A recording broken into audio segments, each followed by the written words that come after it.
अगर आप लोग सीएससी वेली हैं, कॉमन सर्विस सेंटर संचालक हैं और आप लोग आधार सेंटर का काम लेना चाहते हैं, परमानेंट आधार एनरोलमेंट का काम लेना चाहते हैं, जिसमें कि आप नया आधार कार्ड बना सकें, आधार कार्ड में आप करेक्शन कर सकते हैं और बच्चों का भी आधार कार्ड आप बना सकें, तो इसके लिए दोस्तों सीएससी सभी वेली को जो है आधार परमानेंट सेंटर देना चालू कर दी है। लेकिन इसके लिए सीएससी ने कुछ क्राइटेरिया रखा है, अगर आप उस क्राइटेरिया को पूरा कर लेते हैं तो आप सभी को जो है परमानेंट आधार सेंटर दिया जाएगा। तो आज की इस वीडियो में बताने वाले हैं कि आपका कौन सा क्राइटेरिया है जिसको आपको पूरा करना होगा। तो चलिए शुरू करते हैं।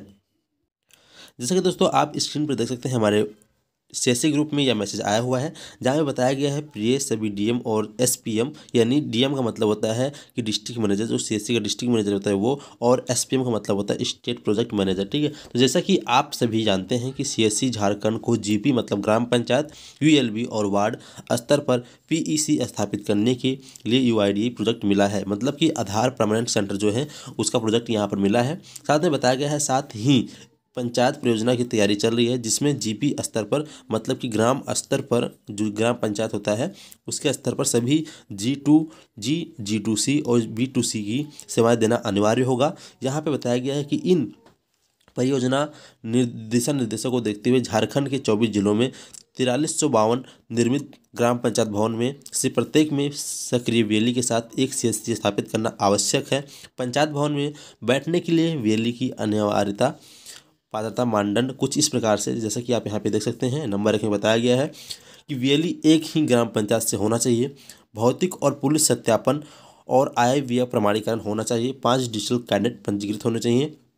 मतलब अगर आप एक वेली है तो उसी ग्राम पंचायत से आपको होना चाहिए, साथ में ही जो है भौतिक और पुलिस सत्यापन होना चाहिए। ठीक है, यानी फिजिकली तौर पर जो है पुलिस सत्यापन होना चाहिए, पुलिस वेरिफिकेशन होना चाहिए, आपके पास IIVF सर्टिफिकेट होना चाहिए, और साथ में ही आपको जो अपने CSC ID से 5 डिजिटल कैडेट को भी पंजीकृत करना चाहिए। ठीक है, दूसरा नंबर बताया गया है वेली या तो एक, यहाँ बताया दूसरे नंबर पर कि वेली या तो ए या फिर A+ श्रेणी में 2 सेवा श्रेणियों आश्रम लेन देन के साथ DSP और BC लेन देन के साथ DGP में भी आना चाहिए।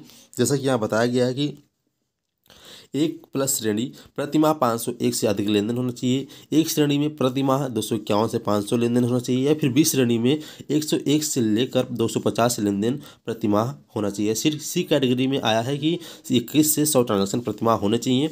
इसके अलावा D कैटेगरी में बताया गया है कि 1 से 20 ट्रांजैक्शन प्रतिमाह यहाँ पर होने चाहिए। ठीक है, उसके बाद बताया गया है निष्क्रिय श्रेणी प्रति माह 0 लेन देन CSC ID 3 महीने के भीतर स्वचालित रूप से हटा दी जाएगी। अगर आप लोग यह काम नहीं करते हैं तो आपको जो CSC ID है 3 महीने के अंदर ऑटोमेटिकली स्वचालित रूप से यहाँ से हटा दी जाएगी, आपकी CSC ID जो है क्लोज कर दी जाएगी। यहाँ पे साफ साफ बताया गया है। नंबर 3 में बताया गया है वेली को PMG दिशा में कम से कम 100 छात्रों का प्रमाणीकरण करना है, यानी सर्टिफिकेशन करना है।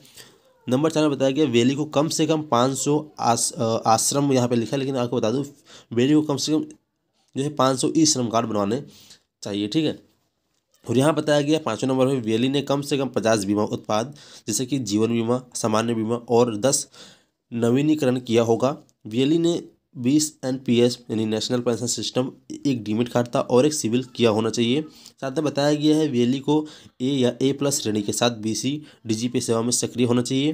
साथ में बताया गया है कि वेली ने IRCTC कोड के लिए पंजीकृत होना चाहिए और कम से कम 10 रेलवे टिकट किए होंगे। मतलब यहाँ पे जो है वेली को कम से कम जो है यहाँ पर IRCTC की एजेंट ID लेना है और उस एजेंट ID से 10 टिकट कम से कम बुकिंग करना है।